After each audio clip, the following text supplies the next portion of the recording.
If people only did things when they wanted to do things, nobody would get anything done. And that's what happens if you prioritize motivation over discipline, because when you do things based off of motivation, nothing happens Because your motivation could just disappear at any moment. at any moment. Like, I think we've both had that, right? I saw this picture once, and it was like a squiggly line, like like heartbeat Oh, yeah. thingies, Yes.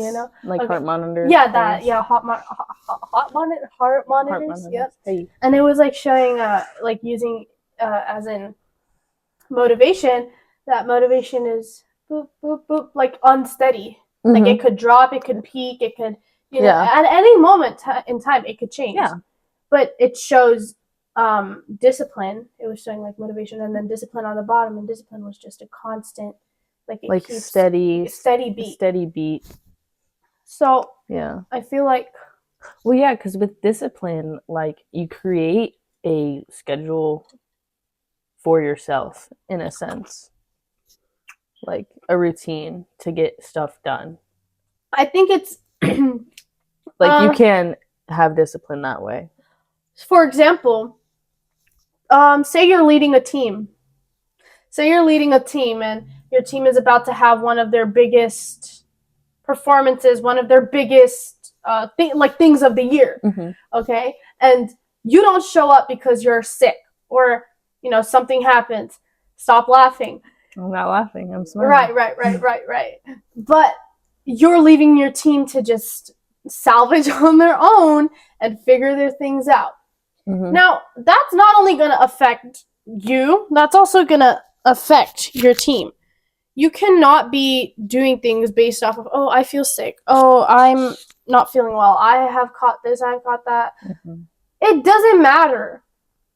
You have to show up regardless, especially when it comes to you have reached the point where you'd been working towards.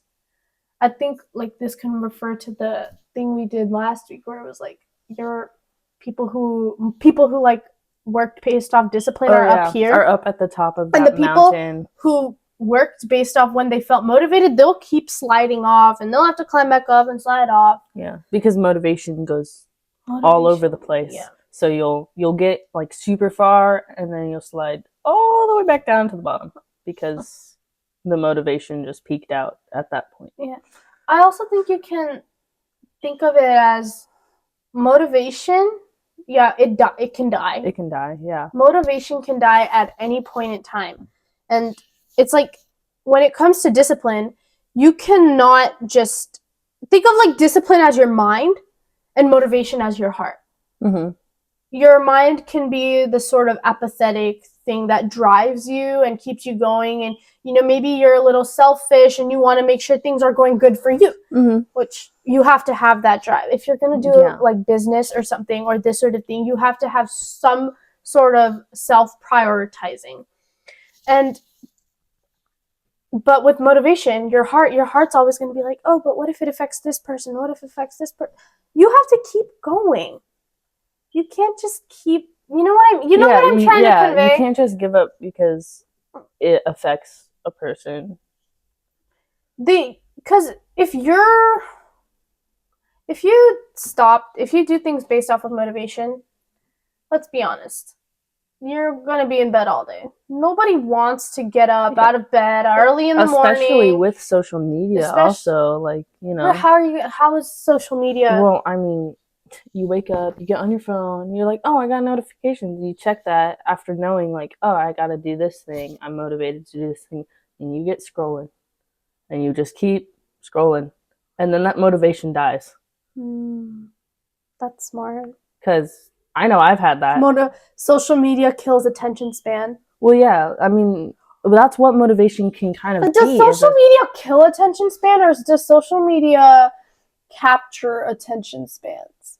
Because I think it more captures it and then like dilates it from your attention span will focus on that specific thing that you're watching on the social media, and then any other attention span for like classwork or anything else just kind of falters because your attention span has been I think so I have like a focused on social question media. about that. Like, what about, like, I know there's like a dopamine aspect and Yeah. serotonin aspect, but what about social media is it that it makes it so Yeah. captivating to do that one, to just scroll? That sounds so boring. I think it's the laziness can be part of it. Oh, and you just like, Yeah, like a Netflix and chill. Like Netflix and chill. You get sucked into It's watching just, that. yeah. You just keep watching next episode, forgetting time passing. Yeah. Because not everything, like on Instagram, not everything is like super entertaining. You'll scroll and you're like, oh, that's boring. Scroll. Because Social media is interesting. Yeah, because you like find things that you like on there, and that's what sucks your attention is. Because then once the algorithm builds what you're into, then you're gonna keep watching that thing, and that will suck you into it. Because you know what's it's crazy? Something you like. I was reading the news. I'm always updated on the news. Anna knows, like, I cannot stay away from the news. I'm not, so at least one of us is. So I was reading the news. Australia actually passed a law. They banned under 16s from having social media. Okay, but that's kind of smart. I know, right? And it's like they said, especially with driving. Because driving needs your attention span, and like you just started driving, so you can talk a little. Well, yeah, I mean, like I've heard people cheating on their permit tests. I'm like, how do you even do that? You're gonna get onto the road and you're not gonna know the law. Yeah, you're gonna get pulled over. And then like texting and driving. Yeah, texting and driving. That's a big thing because Are we here to talk about discipline and motivation, or are we going to talk about the fact that phones are destroying everything? They're destroying. I mean, they can destroy discipline and motivation. Oh. So, because you get on there, you lose your discipline of like, I'm gonna do this thing, I'm gonna get it done like in this time frame, or like you have motivation to do something and you just die because you check your notifications once.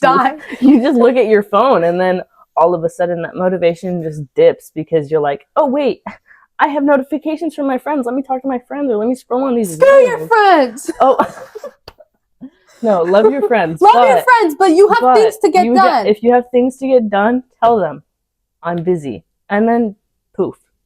A good friend wouldn't be insistently trying to get you to come over if you have things to do. If you set the example, especially with discipline, if you set the example for yourself, like, okay, I'm going to get this done. I'm going to tell my friends, like, I'm busy. I'm getting this thing done. If they're a good friend, they should hopefully be like, okay, you can do that. And then we have so much of that in our friendship. Oh, for sure. Because she was studying for her driving course thingy. I don't know what you were. I told her, you are not allowed to contact me until you have finished it. I will not talk. Because I would like work on it each day for like a certain amount of time. And I think there was like a moment where you got tired of it. Like, that stuff was boring. I know it's boring, but I was like, okay, then you're not allowed to talk to me until you have it done. And I literally messaged her. She wouldn't respond. I would not respond. She'd leave me on like red, and then I'd just be sad. And then now, like, no. But it was good. It's gonna be easier for me now because now I have like I can just call up your mom and be like, not talking to Anna until she gets this done. Take away her phone. It was good because then her doing that honestly gave me motivation and helped me discipline myself of like, okay, before I do anything else, get that done. And then I got it done in time and I got my permit because I studied well. And so, boom. I also feel like people's, like the award system, like how teachers would be like, oh, if you do this, this, and this on your test, we'll give you this. People don't, like, the award system literally doesn't work anymore, and I think the attention spans have something to do with it.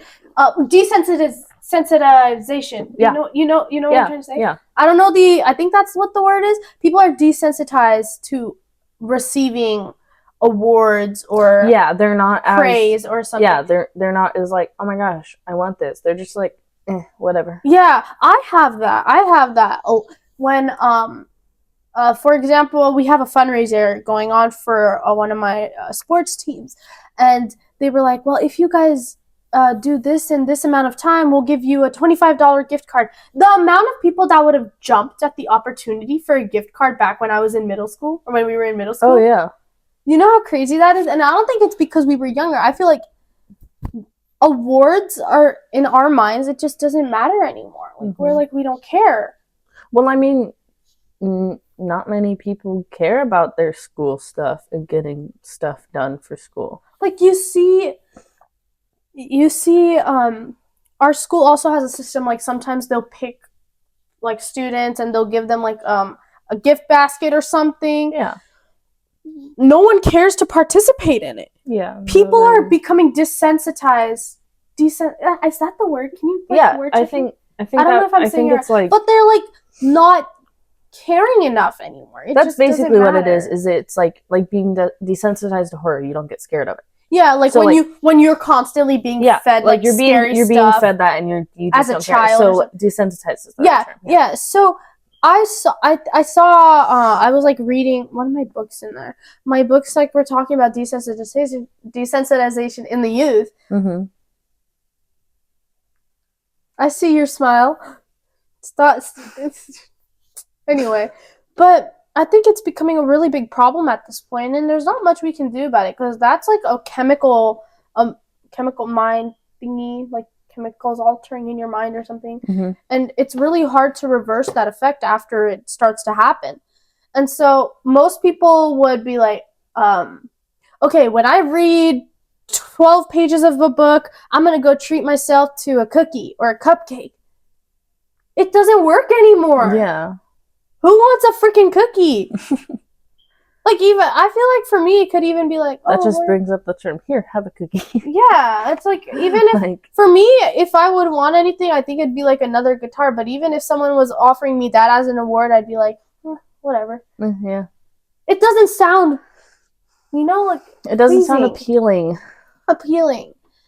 And there's, oh my gosh, it's just, at this point, I feel like everyone's just like, whatever. I feel like a lot of just giving up, just like, eh. And I wonder why that is. And there's so many things that could go into it. I think a lot of it, I mean, phones could be one thing. I'm not gonna pinpoint it. I'm not gonna pinpoint it directly on that because it's not everybody has that, but also just general society, I feel like kind of brings that around to people. I think there could also be like nutrition.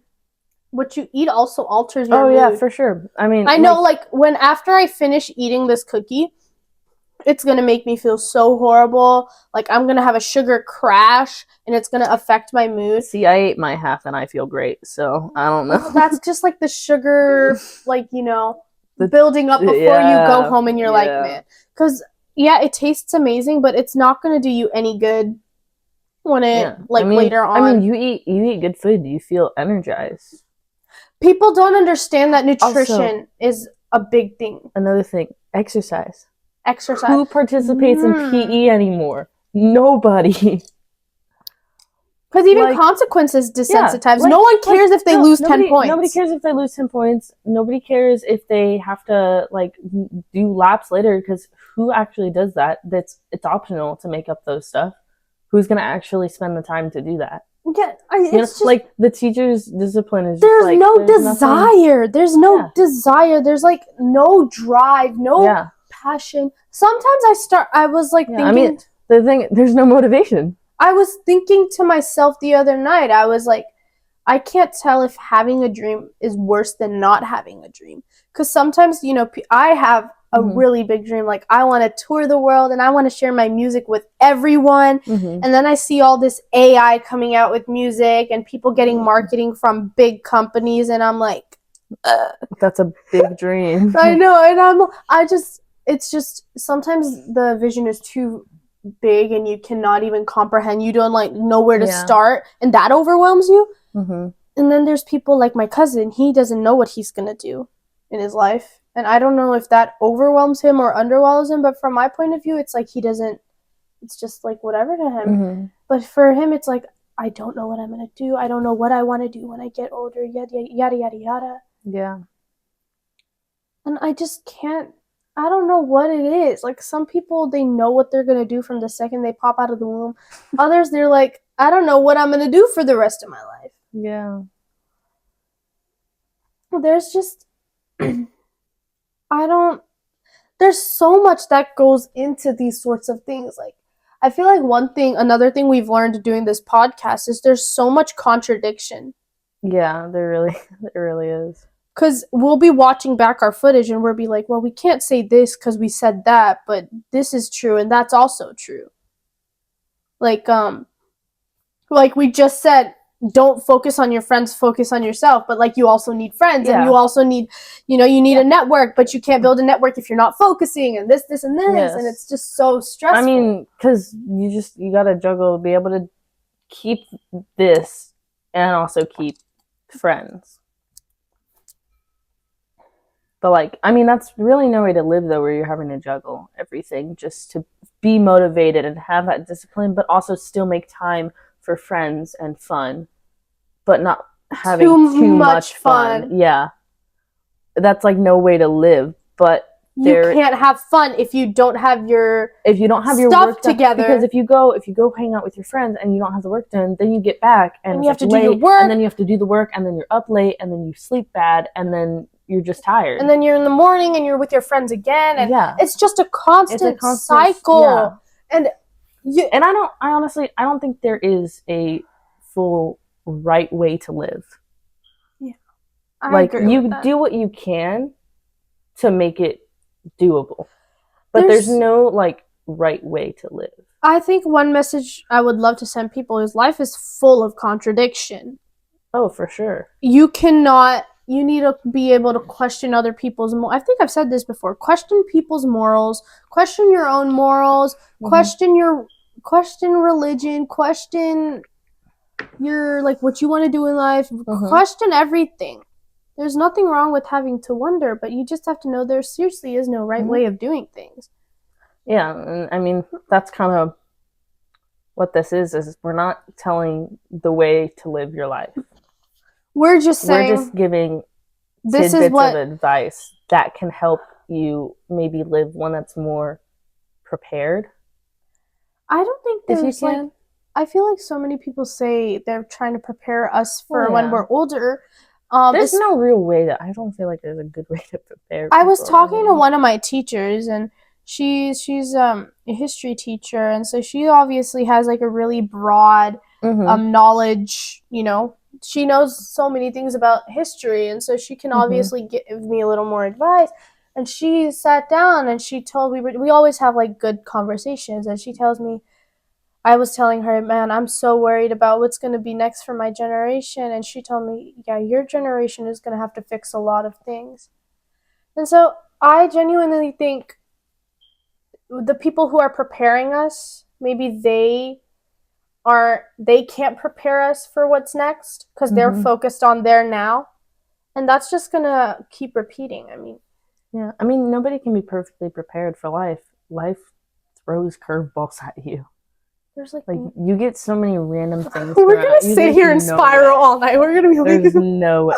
It's because it's nighttime. It is nighttime. We just got back from a very busy day, but yes, and so we're just chilling. I love these ones. These are a little more mellow. But like, there's no way you can truly prepare for life because so many things can happen that you wouldn't be prepared for, and then you have to go through that emotional roller coaster or whatever.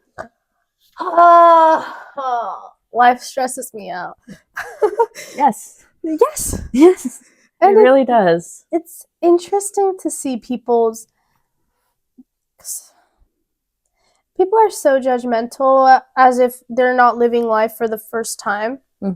People can have more experience than others, but let's be honest. This is my first time on Earth. This is your first time on Earth. It's just... We're just living. It's just, we need to be more lenient with each other. Like, it's really not that deep. We'll live. It doesn't matter who does what. Stop having power trips. Stop doing whatever you're doing. Just be in the moment. Just be in the moment. That's literally all you can do. And enjoy it. Like, enjoy the people you're around. Well, that's pretty much it. Yeah, this is a short one. Actually, it's not. I guess. It's not. Most of ours are 20 minutes. Well, I didn't even do like my welcome to the Ascetic Mind podcast thing. I'll put the intro as the outro. Yeah, that works.